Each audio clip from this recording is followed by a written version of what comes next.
devant vous, après avoir passé 3 jours ensemble avec les parents, les tontons, les tatas et les colons, pour assister à l'initiative initiée par Inon Action et donc par Serigne Mansour Sy Djamil.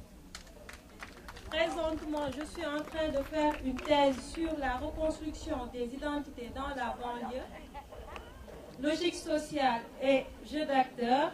Et ce qui justifie cette étude, c'est pendant très longtemps, on s'est rendu compte que la banlieue dakaroise a été considérée comme une plaie à côté de la ville. Et très souvent, les habitants de la banlieue ont été relégués de manière sociale, politique et économique face à des conditions de vie très dégradées. En plus de cela, on s'est rendu compte qu'il y a une situation économique très dégradante, une situation environnementale très dégradante, les carences de l'État qui sont manifestées par des offres déficitaires dans le domaine de l'éducation, de la santé, le reste j'en passe.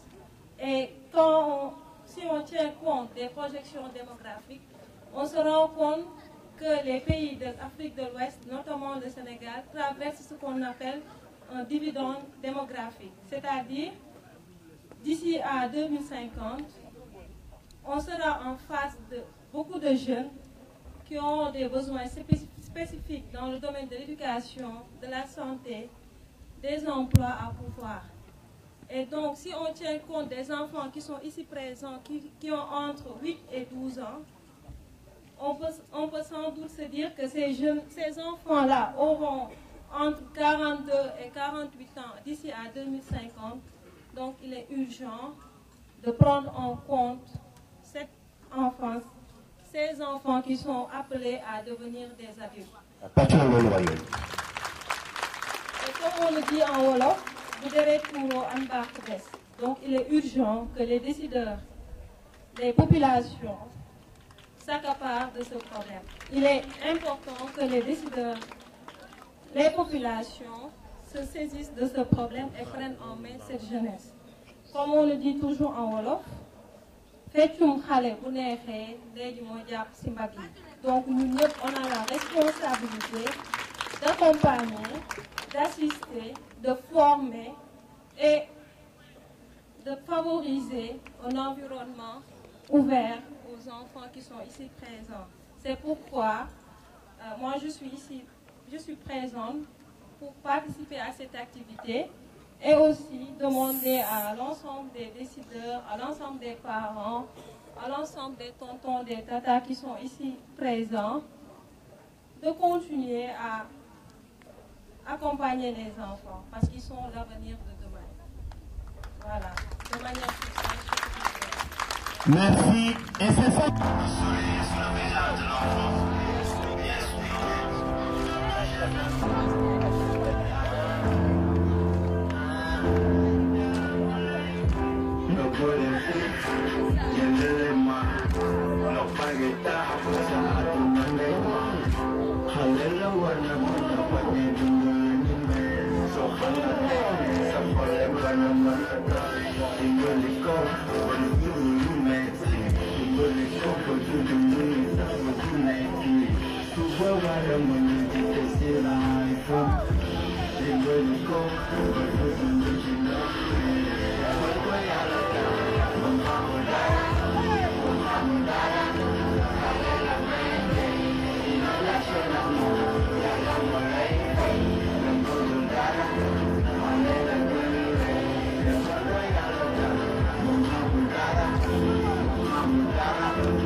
Solidarité, le bon diable, le diable, le meilleur, il y a pas de quoi y aller.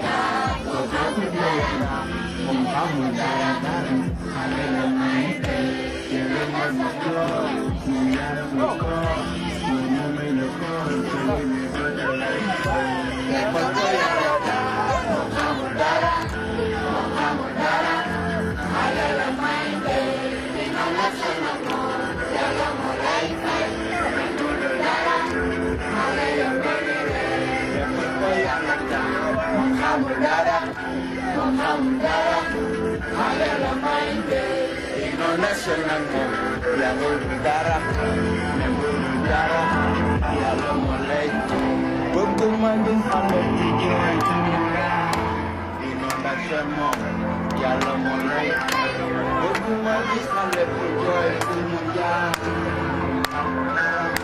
yàlla moo lay fay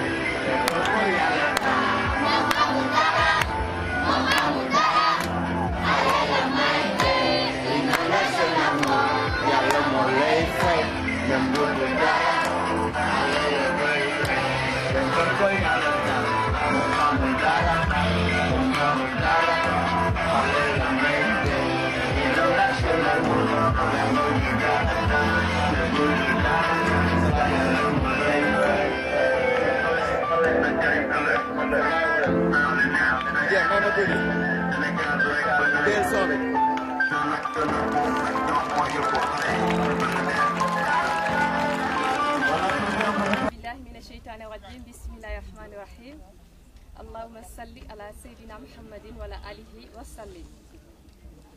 Excellence, Monsieur Serigne Mansour Sy Djamil.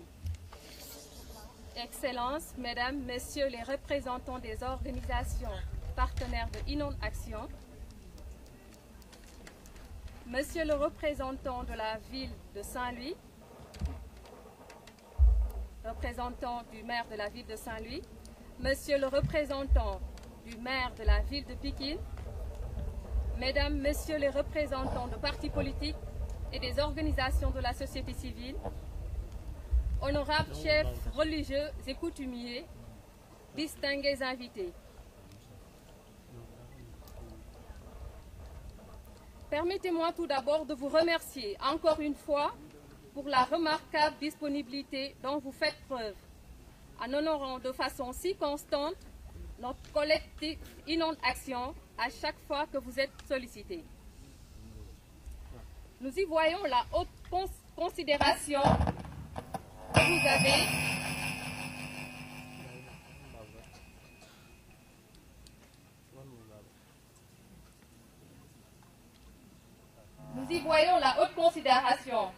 que vous avez pour l'avenir de la nation, de ses enfants.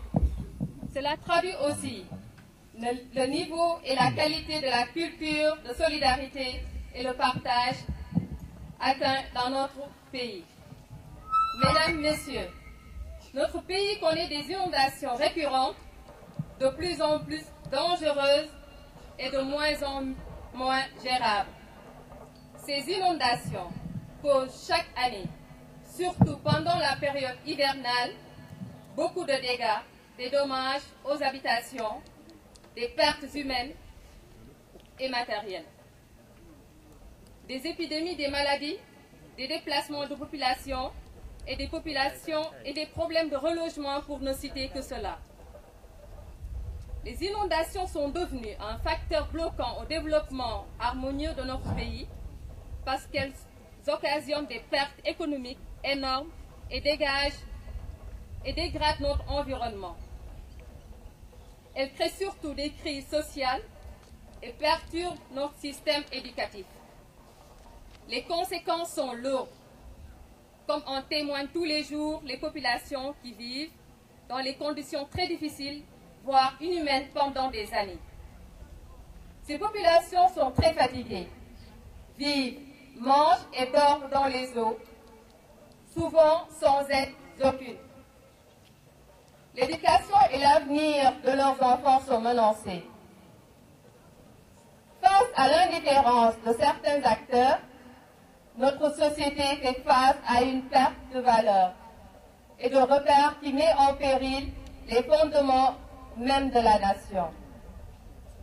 La construction d'un nouveau modèle de citoyenneté dans ce contexte est une lourde tâche qui requiert l'implication et la participation de tous les acteurs, notamment l'État, les collectivités territoriales, les partenaires au développement, les ONG, les associations et les collectivités éducatives.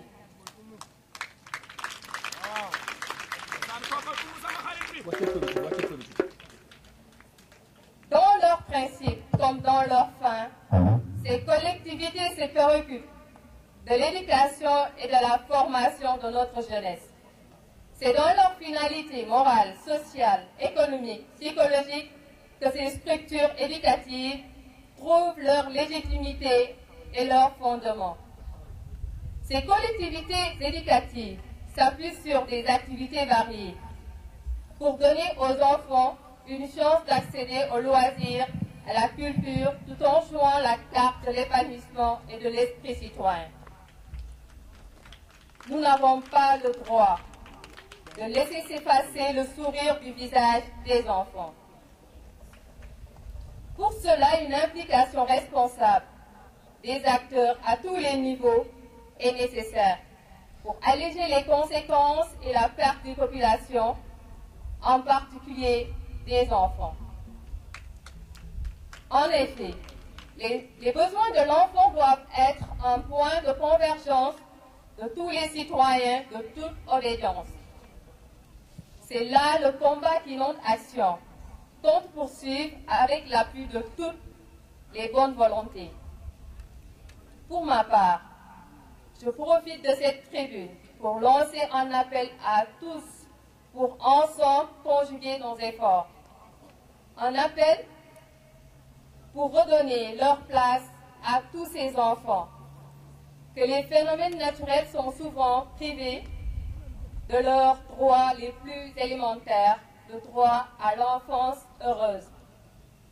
C'est pour moi l'occasion de louer les efforts de nos partenaires. Je veux citer Son Excellence, M. Macky Sall, président de la République du Sénégal,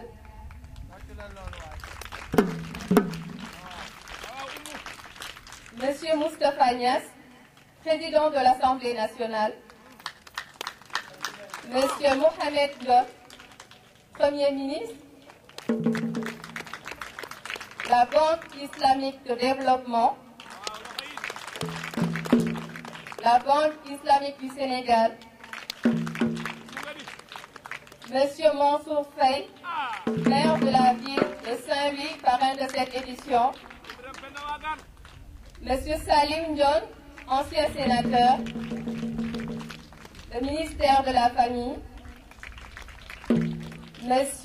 Cheikh Amar Teisse, Maître Massor Nakan, président de Action Solidarité musulman, M. Medoun Thiam, M. Seydouba, PCA de l'aéroport de Haïdibé, Maître Ismaïl K, notaire, M. Doudou Sek, représentant de Westuniac à Saint-Louis, M. Baba Diaw, DG de ITOP, la Fondation Sokosim, Africaire, le Crous, Askia Assurance, l'Aïdiara Couture, les Daïra, pour ne citer que cela. Et sans oublier bien entendu le ministre de la Santé, Eva Marie Colsec. Et Daïra, pour ne citer que cela, sans oublier les contributions personnelles de bonne volonté qui ont préféré garder l'anonymat, ainsi que toutes les autres personnes qui, par leurs conseils et leurs prières, ont considérablement participé au succès de cette activité. Merci à Oumar Ly et à toute son équipe. Le collectif Inonde Action est très satisfait de votre travail.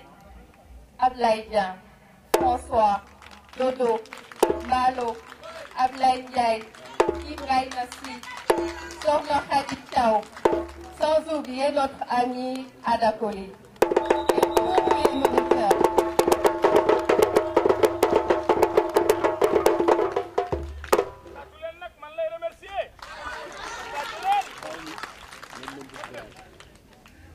Et tous les moniteurs qui ont cru dès le début à ce projet et qui se sont battus pour l'atteinte des objectifs malgré la conjoncture difficile.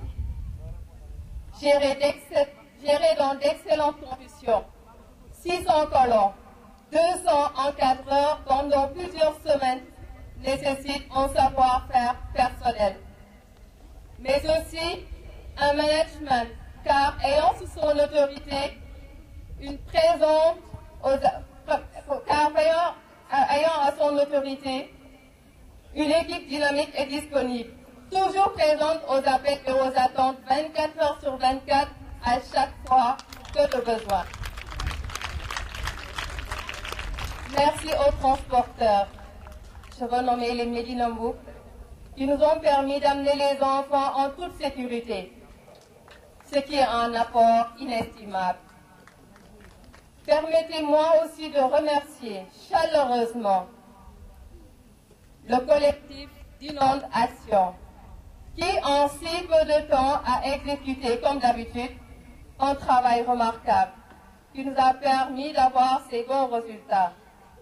Bravo à toutes nos commissions pour la qualité de leurs prestations, notamment la commission communication, marketing et presse, la commission organisation et relations publiques, la commission médicale, la commission des finances, la commission recensement avec Sokhna Hadibé et enfin la commission restauration. Merci à Teta Daba et à toute son équipe pour la qualité de la nourriture servie aux enfants. Nous remercions également le professeur Alipsi, responsable de la commission médicale, qui s'est personnellement impliqué durant le camp malgré son agenda chargé. C'est aussi le moment de dire un grand merci à Serigne Mansour Sy Djamil.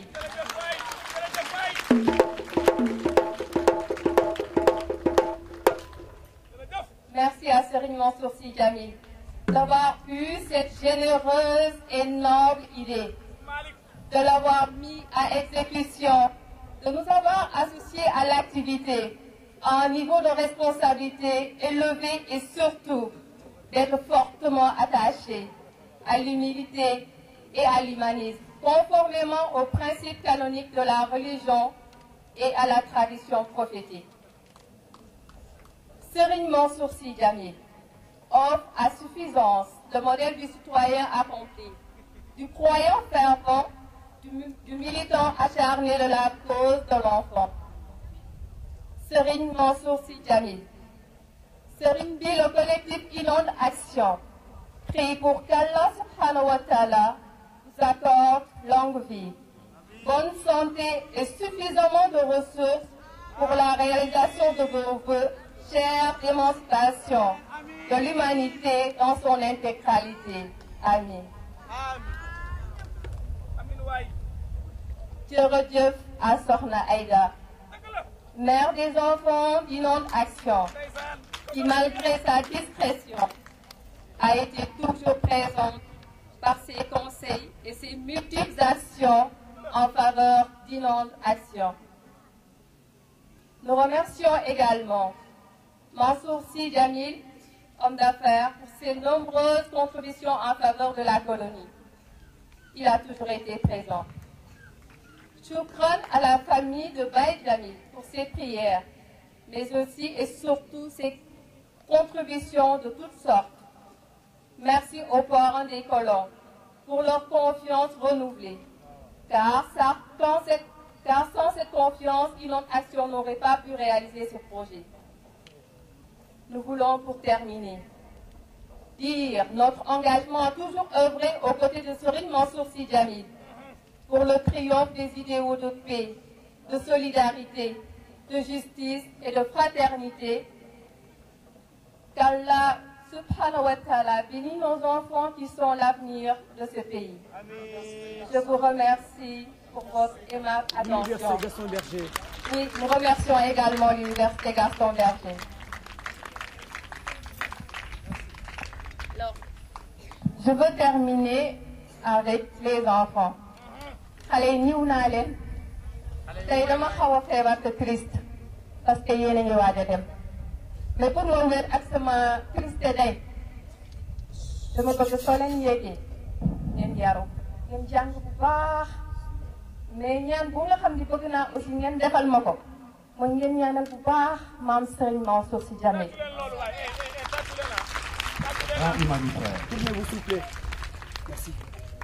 dama bëgg boo leen demee ngeen di ñaanal seen maam saa su nekk ngeen di julli di ko ñaanal parce que yàlla daf leen may chance indi leen maam bu mel ni Serigne Mansour Sy Djamil man dama feebar depuis ay fan mais nanguwuma tëdd ndax Serigne bi Serigne bi temps bi bu commencé dootul lekk dootul nelaw du naan tout le temps mu ngi stressé di daw liggéey bi nga xam ne taalibe yu ndaw yi ñoo ko war a def sax moom mooy jóg pour defal ko boppam pour dem uti dépense ba nga xam ne tey dinañ leen mën a taxawu ni mu waree dundal leen ba nga xam ne leen la doo leen ko monté comme ni ngeen ko tàmm di waxee mu taw ñàkk taw da ngeen wax à chaque fois sa ngeen bi dañu bëgg camp bi am dama bëgg saa yoo leen jullee comme ni ma ko waxee léegi ngeen ñaanal ko bu baax yàlla bàyyi ko fi may ko wér di yaram mu gunge ñu ba ci kanam ak kanam ak kanam ak kanam ak kanam ak kanam di ñu yàgg di ñaanal jërë ngeen. Selon elle, a guidé nos pas depuis la théorie jusqu'ici. Nous voulons nommer le directeur Omar Ly. Durant cette colonie, les adjoints pédagogiques ont joué un rôle déterminant sur l'information, l'orientation et l'encadrement à la fois aux diplômés comme aux stagiaires. Nous ne saurons terminer ce discours sans remercier à nouveau l'éminente personne d'inondation Serigne Mansour Sy Djamil qui, avec sa rigueur, sa bravoure, sa gentillesse, à mettre un paysage de paix, de dialogue et d'humeur aux enfants issus des zones inondées. Avec votre attention, nous, stagiaires de la promotion 2014, nous voulons décerner ce diplôme de mérite à M. Omar Ly.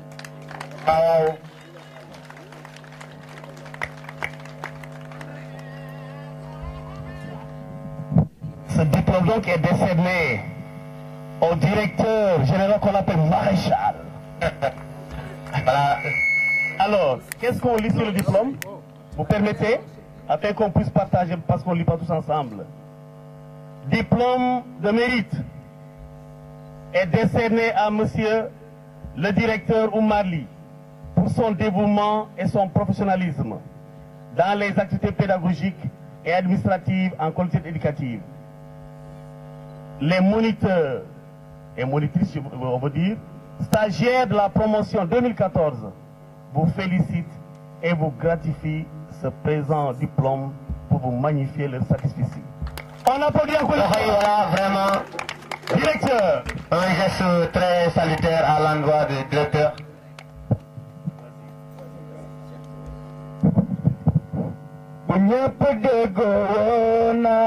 Omar Ly kolo da fay neex ba mel ne dootul jeex.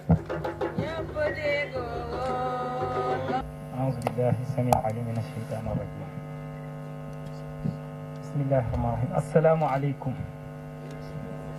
maa ngi nuyu ñëpp di sant ñëpp di sant bu baax yàlla di wax alhamdulillah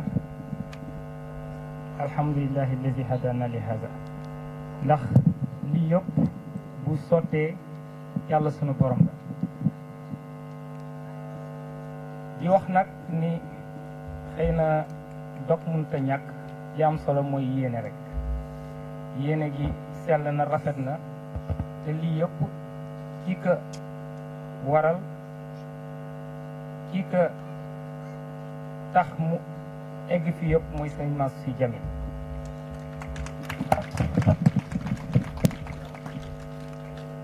ñuy remercier ñi nga xam ne ñëpp jàpp nañ si di tàmbalee les autorités de l'université en passant par le recteur, le directeur du CROUS, le chef du service administratif, le CA, M. Nian, le chef de l'hébergement, M. Issa Fall. ñi nga xam ni vraiment ak chef de village yi fi nekk yëpp vraiment suñu ñëwee fii si Ndar dal fi ba mun fi am nekkin bu neex Bouteille, vraiment, nous leur devons beaucoup de remerciements. Ce n'était pas évident au départ.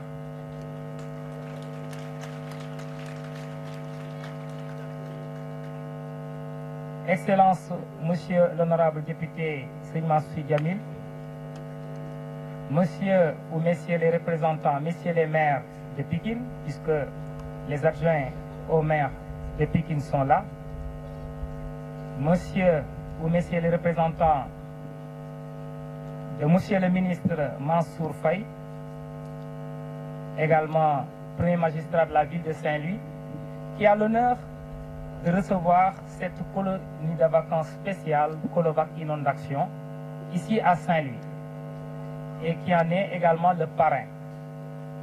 Parrainage dont nous sommes vraiment très fiers parce que, évidemment, nous étions ici à Saint-Louis, à l'université Gaston Berger, mais il nous a permis d'avoir des facilitations parce que dès qu'il a appris que nous étions à Saint-Louis, il est intervenu directement pour nous permettre d'avoir une remise sur la participation modique que nous devions donner à l'université. En tout cas, nous remercions le monsieur le maire de la ville de Saint-Louis.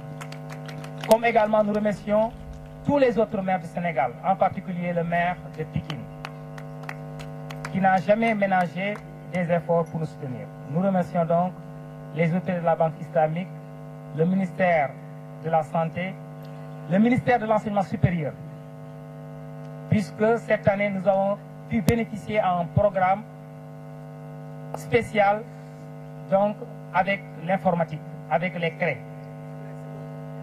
Donc, nous remercions tous les partenaires. Ce que les enfants ont réalisé est suffisamment éloquent pour montrer la valeur de ce qui est fait ici. lépp lu ñuy def rek jàng la ndax lépp mi ngi tàmbalee si nañu ko def ndax la première forme d'intelligence, j'ai l'habitude de dire, elle est d'abord motrice. Et li xale yi wane fii yëpp ñu koy wax psychomotricité muy lënkale seen xel ak seeni cër ndax damay faral di wax naan yàlla yàgg na ak doomu aadama doo xëy suba rek mën a yëkkati loxo bu la neex loolu yëpp da nga koy jàng loolu nag moom la ñuy def ak xale yi boobu ba léegi ba gis ngeen si anam bu ne war nañ ci seen mënin du caaginu caaxaan la waaye jàng la si beneen anam et tout cela c'est l'ouverture tout cela donc c'est de l'ouverture ñoo ngi gërëm encore une fois sëñ Mansour si li mu permettre xale yi ñu am cette possibilité. Je peux dire que c'est un homme d'ouverture et Inondation est devenu aujourd'hui un phénomène total mën nañu wax ni lépp a ngi si biir lépp mi ngi si biir et Sénégal gi yëpp daje nañu tey ñëw Inondation et au-delà même du Sénégal, même l'Afrique. Parce qu'on reçoit des moniteurs, des encadreurs de Matam, de Kolda, de Linguère, de Sédhiou, de Kolda, de Ziguinchor et je ne sais quelle autre localité encore, de Saint-Louis, de Dakar, parce qu'ils sont plus de 50 venus de Saint-Louis. Ils sont également plus de 50 venus de Dakar et des autres régions. Et nous avons cette année également deux étudiants tchadiens qui ont entendu Inondation et qui ont voulu venir participer. Donc, Inondation est devenu un camp international.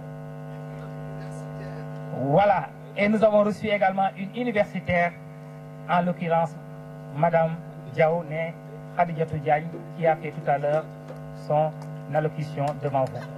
Et qui vous a fait, donc, qui a partagé avec vous vraiment ses sentiments par rapport à Inondation. Parce qu'elle me disait que Inondation, ce qui l'intéresse, c'est l'action. Et nous disons qu'effectivement, tout doit être action. Parce que l'école, la véritable école doit mener vers l'action. École, buy jàngale te jàngalewul jëm si action rek jàngalewul dara ndax ñëpp rek fi am xam waaye xam-xam bu ànd ak xàmmee boo xàmmee nag ñu xamante loolu rek moo fi am ñett ñooñu moo waral suñu daje fii loolu yëpp vraiment ñu koy partage ak ñëpp. may remercier vraiment tout mon encadrement.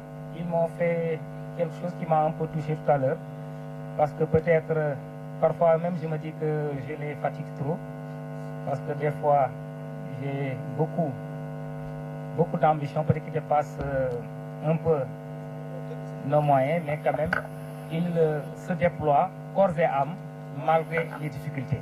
Maintenant c'est ça la vie, ce n'est que dans l'épreuve qu'on peut faire ces épreuves et il y aura toujours des obstacles. Maintenant, face à l'obstacle, il nous appartient toujours vraiment d'être toujours courageux et de nous relever. L'important, ce n'est pas d'avoir chuté, mais lorsqu'on chute, c'est de pouvoir toujours se relever. En tout cas, je vous encourage et soyez toujours des combattants sur le chemin. ndax yàlla si boppam loolu la bëgg bu leen foog ñi da ngeen di nekk si yoon bi rek mu bàyyi leen noonu waaye foog ngeen am ay gàllankoor te gàllankoor yooyu nag si ngeen di wane seen mënin. ahasiba naas an yutraku an yaqulu amanna wa hum la yuftanun kon bu fekkee ni gàllankoor am na rek nañu xam ni dañuy jàjjuwaat te gën a góorgóorlu kon nañu gën a góorgóorlu ñu gërëm ñëpp gërëm invité yi gërëm waa Bés Bu Ñakk yi fi nekk gërëm daayira yi fi nekk gërëm parents yi gërëm collectif Inondation pour seen action vraiment toujours inlassable. Donc remerciement également au CREI, je l'ai dit tout à l'heure, à Moussa Doumbia qui était là tout à l'heure, vraiment qui nous a offert des t-shirts au nom du ministre de l'Enseignement supérieur. Il est tout le temps intervenu, il m'a appelé tout le temps pour me dire à toi, le ministre a plusieurs fois insisté, est-ce que les enfants sont allés dans les CREI? Effectivement, nous avons été au niveau des CREI de Bango et de l'espace jeune de Saint-Louis. Et j'en profite pour dire aussi nous avons pu visiter le barrage de Diama. Les enfants ont vraiment eu l'occasion d'apprendre une partie de l'intégration sous-régionale. Nous avons également visité la langue de Barbarie. Nous avons visité la ville de Saint-Louis. Nous avons été à la grande mosquée de Saint-Louis et cette grande mosquée tellement historique, vraiment dont le plan, dit-on, est de Cheikh Oumar Foutiyou Tall, radiallahu ta'ala anhu. Donc, une grande mosquée très symbolique donc, pour notre président, Cheikh Mansour Sy Djamil. Donc, nous remercions tout le monde. Nous remercions les enfants, nous remercions les gens de la cuisine. Je remercie les techniciens, je remercie les gens de la sécurité, je remercie les batteurs, Adokoli et consorts. Je remercie tout le monde. Merci beaucoup.